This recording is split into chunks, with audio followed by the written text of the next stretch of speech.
Greetings, citizens. Well, today I wanted to do an experiment.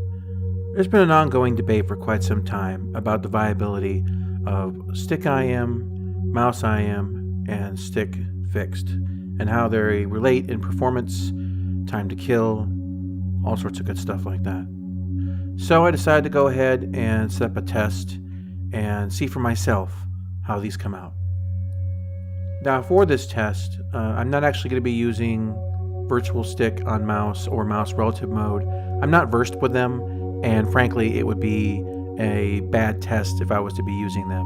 Also, the virtual stick in Star Citizen is shaped very much like a bow tie instead of a circle that stretches with not only your resolution but how many screens you have, and for this reason I don't think it's going to be viable for this test at all. Now, just as a quick definition of what interactive mode or IM is. IM is a control device within the game that basically has a virtual stick, with the case of the mouse for example, that has a zero order aiming layer on top of it.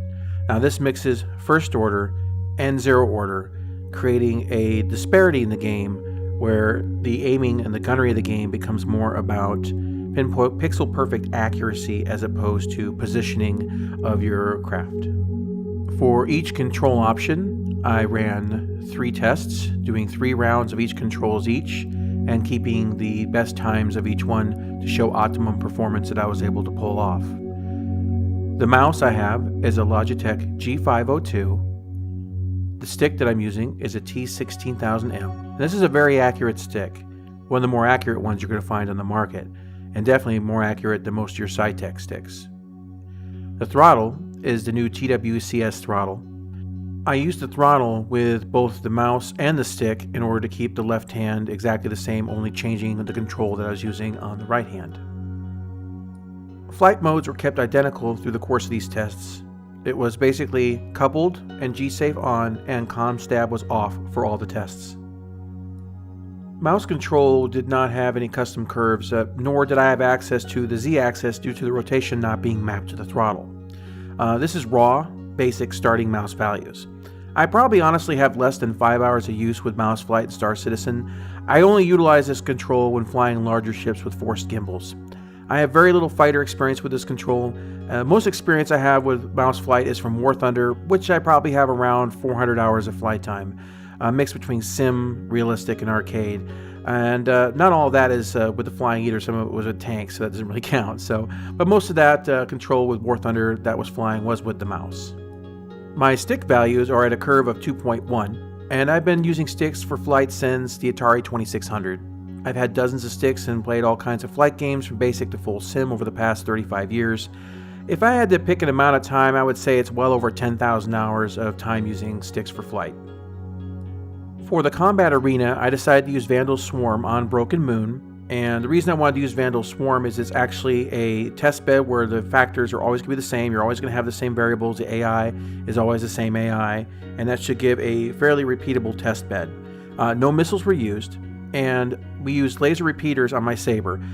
For the gimbal weapons, there were 4 CF117s with an optimal DPS of 270.4, and the fixed weapons were 4 CF227s with an optimal DPS of 446.5. Links to Star Citizen database are down below for these 2 weapons. Feel free to check them out. Now, for all 3 test runs, mouse IM was within a few seconds of each other, while stick IM had the wildest deviation from multiple deaths and respawns. Stick had more variation than mouse IM, but still less than stick IM. The reason the Saber was chosen was because all the weapons would be the same size for the appropriate test, eliminating the extra pips, and I also thought it would be appropriate because I have enough repeaters to cover both the size 2 and the size 3 requirements without having to do any mixing or matching.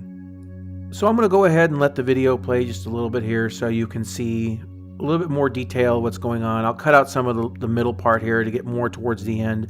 But when you get to the part where you're looking at the stick IM, I would like you to pay attention to how jerky it is. It was very unwieldy, and frankly, after I got done playing in this method, it was actually harmful to my wrist. My wrist hurt. I can't see using this any sort of length of time because, frankly, I think you'd end up with carpal tunnel. It just wasn't comfortable. I've been using sticks for years. I don't never walk away from flight games feeling my wrist should just be coming off my hand. Very uncomfortable.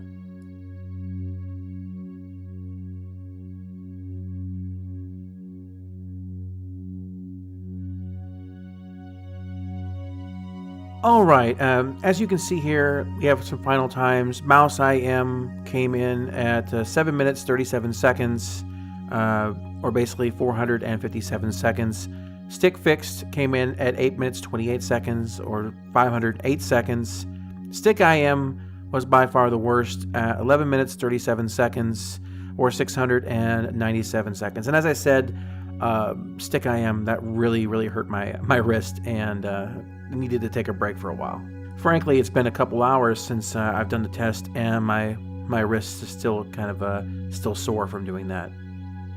Now, when it comes to the differences in controls, typically, ideally, if someone's equally skilled, you would expect a 5% plus or minus to the results based on controller type. This is a difference you typically see in games that use first-order unified controls. Mouse typically performs a little bit better than stick when it couse to virtual stick usage, and that's because of its precision.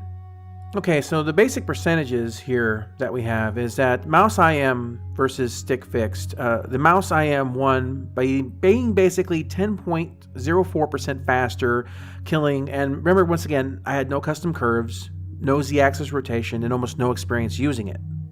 For those versed in this mode with custom curves and controls, I'd probably expect to see, instead of the 10%, something along the lines of 20 or 30% faster than the stick times. But once again, as I said, almost no practice with it, and that's really shocking because of all the time that I have using sticks to basically grab the mouse and beat it by that degree. That shouldn't have happened, period. In fact, it should have been worse, but clearly it wasn't. Now, Mouse IM versus Stick IM, well, this was by far the biggest margin. This was a 34.43% faster time with Mouse IM than Stick IM. Now, when you look at the video and you're looking at the way that Mouse IM handles, it's relatively smooth. And as I said, we've been smoother with curves, but you look at Stick IM and it's herky-jerky. It's all over the place. It's very hard to keep it where it's supposed to be, because instead of having the first order and zero order combined, you're using first order and first order, basically deflection and deflection, and so it's not the same animal. It's the same reason that basically you don't use your joystick to operate your desktop. With the Mouse IM, it's basically like opening a folder on your desktop to a degree. Yes, the desktop icons are moving around a little bit, but it's still going to be a lot easier than using your stick. Now, some people may argue that to reduce the gap, that the best thing you can do would be just to decrease the damage of, for example, the size 2 weapons, and that would make the killing time be about the same. But the problem is then Stick IM will even have a harder time doing it, and that will even grow wider in that gap. So it'll work in one direction, it won't work in the other. The same thing goes if you were to increase the damage of the weapons that were smaller, while you would actually reduce the times on the stick and also increase the amount of disparity on the mouse's performance on the other end. Furthermore, another factor to consider is that someone's using a less accurate stick. I also own an X52. It's a decent enough stick. It'll work fine for something like Elite Dangerous or some other games, but it doesn't work nearly as well for Star Citizen. Someone who has a stick like that, or say just your standard run-of-the-mill stick, they're going to have even greater problems with Stick IM, and it's going to be even more useless. The T16000M is extremely accurate. That's what gives it the ability to do even as well as it was doing. And of course, then you have to deal with the fact that the gamepad, which was another promised control for the game, falls even further into the cracks. It's pretty much disappeared as even considered to be a viable controller anymore for most of the community, which is kind of sad because I do actually have a friend who'd rather play with the gamepad, and for him that just may not be an option. Of course, this leads to the problem that what we're looking at now is that the original promise of being controller agnostic has been completely blown out of the water. And this is because basically of one control mode. There are better ways to utilize the gimbals in the game. I'm not against gimbals. Gimbals are fine. I think gimbals are realistic. We have them in our current world. I have no problem that we have them in our current time from now. I imagine they would be in the future too. But there needs to be a unified control scheme in order to allow all controllers to have equal access to them. Otherwise, it's really going to get bad, and I'll explain why.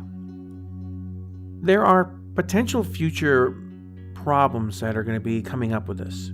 Now, time difference has a massive gameplay repercussion, and basically in the persistent universe, you'll have to make money out there doing missions, and you make more money per hour by basically using IM. You'll be able to kill faster. If you kill quicker, you also most likely will take less damage. If you take less damage, you have to spend less money on repairs.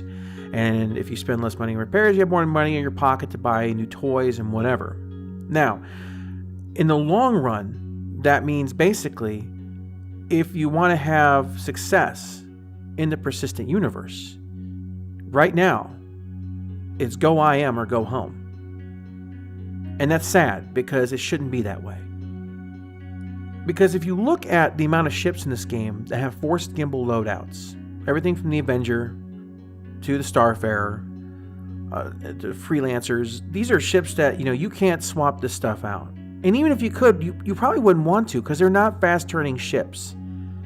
So if you have a stick and you get in combat with this, at that moment, what are you going to do? Just you push your stick aside on the desk and you grab the mouse? I don't know. To me, that seems like there's a real design flaw there, and it needs to be addressed. I would like the dev teams to try this idea. Now, they sometimes do live streams where they have two teams going at each other, and what they should do is have each team use a different control method. Do a round, combat, then switch, and the other person use the other person's control method. Now, they need to do this with these combinations. Mouse IM versus stick fixed. Mouse IM versus stick IM. And stick IM versus stick fixed. I think if they get their hands on that and play with it, it'll become apparent that there's some deep-seated problems in the way that gunnery is being implemented in Star Citizen, in particular related to IM. And feel free to share this video and discuss it with other backers. I challenge you to go out there and do this yourself. Grab your favorite ship, try some different weapon loadouts, gimbal versus fixed. You have the new Gladius, for example, all you Gladius owners out there. Now you can swap that turret off, so go ahead and mix and match a little bit. You have the opportunity. See what kind of times you get. I think this is a real big opportunity for us to go ahead and get good data out there that the devs can utilize to make the game as good as it can possibly be. Alright guys, well that's it for this video, and we'll catch you on the Blastcast upcoming. Until then, have fun out there in the PU.